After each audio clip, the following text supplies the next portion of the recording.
ஹரஹர சங்கர ஜெய ஜெய சங்கர. நாம் எல்லாரும் மகாபெரிவாளை தரிசனம் பண்ணுறச்சே பதவி வேணும், குழந்தை பாக்கியம் வேணும், நோய் தீரணும், பிரச்சனைகள் குறையணும் அப்படின்னு வேண்டிக்கிறோம்.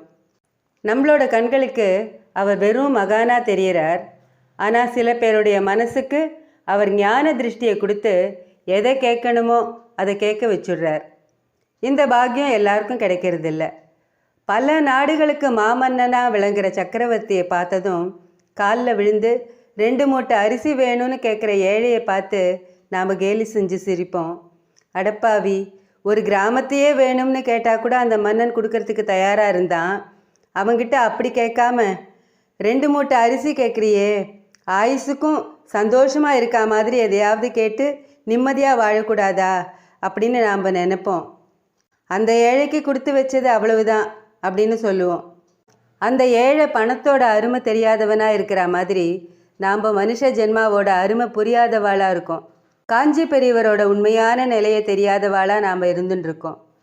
துவாபர யுகத்தில் அவதாரம் பண்ணின ஸ்ரீ கிருஷ்ணனை மாடு மேய்க்கிற இடையனா நினச்சி அவமானப்படுத்தினான் துரியோதனன். அவனை பார்க்குற இடத்துலெல்லாம் கீழ்த்தரமாக பேசி கேவலம் பண்ணினான் சிசுபாலன். பீஷ்மருக்கும் பாஞ்சாலிக்கும் சகாதேவனுக்கும் மட்டுமே அந்த இடையர் கோலத்தில் வந்திருக்கிறது சாக்ஷாத் பார்க்கடலில் பள்ளி கொண்ட பரந்தாமன் அப்படிங்கிற உண்மை தெரிஞ்சுது.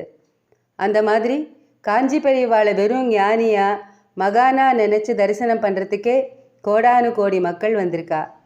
அவளில் ஒரு சிலருக்கு மட்டுமே அவர் நம்மளை பிறவியாகிய பெருங்கடல்லேருந்து விடுவிக்க வந்திருக்கிறவர் அப்படிங்கிற மெய்ஞானம் கிடைச்சவாளாக இருக்கா. அப்படிப்பட்டவாளில் ஒரு கூர்க்காவும் இருந்தார். அந்த கூர்க்கா ஒரு நாள் மகாபெரிவாளை தரிசனம் பண்ண வந்தார். கூர்க்காவோட முகத்தில் சொல்ல முடியாத சோகம் அப்பி இருந்தது. என்ன விஷயம்னு கேளு அப்படின்னு பக்கத்தில் நின்னவாக்கிட்ட சொன்னார் மகான். கூர்க்கா சொன்னது இதுதான்: சுவாமி, நான் பிறந்ததுலேருந்து கஷ்டத்தை மட்டும்தான் அனுபவிச்சுட்டு இருக்கேன். ஆனால் ஏதோ கொஞ்சம் புண்ணியம் பண்ணியிருக்கேன் போல இருக்கு. அதனால் தெய்வஸ்வரூபமான பெரியவாளை தரிசனம் பண்ணுற பாக்கியம் எனக்கு கிடைச்சிருக்கு. என்னோட கஷ்டம் தீரணும்னு நான் கேட்க மாட்டேன். எஜமா, இனி எனக்கு ஜென்மாவே வரக்கூடாதுன்னு அனுகிரகம் பண்ணுங்க அப்படின்னார். அவனை மகாபெரிவா கருணையோடு பார்த்தார்.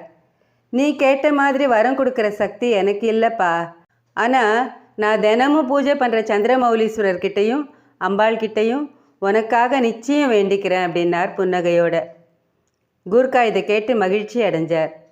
பெரியவா தந்த பிரசாதத்தை வாங்கிட்டு போறச்சே, எனக்கு இனிமேல் ஜென்மா கிடையாது, ஈஸ்வரனே சொல்லிட்டார், அது போரும் அப்படின்னு திரும்ப திரும்ப சொல்லி சொல்லி சந்தோஷப்பட்டார். அவரோட முகத்தில் பிரகாசம் தெரிஞ்சுது.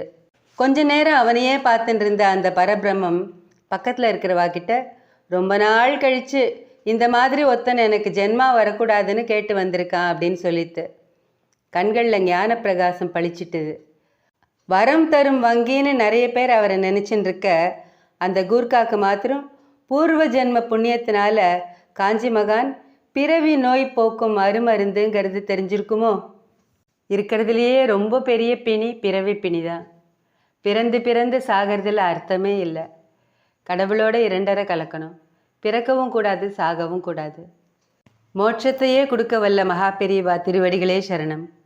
ஹரஹர சங்கர ஜெய ஜெய சங்கர. காஞ்சி சங்கர காமகோட்டி சங்கர.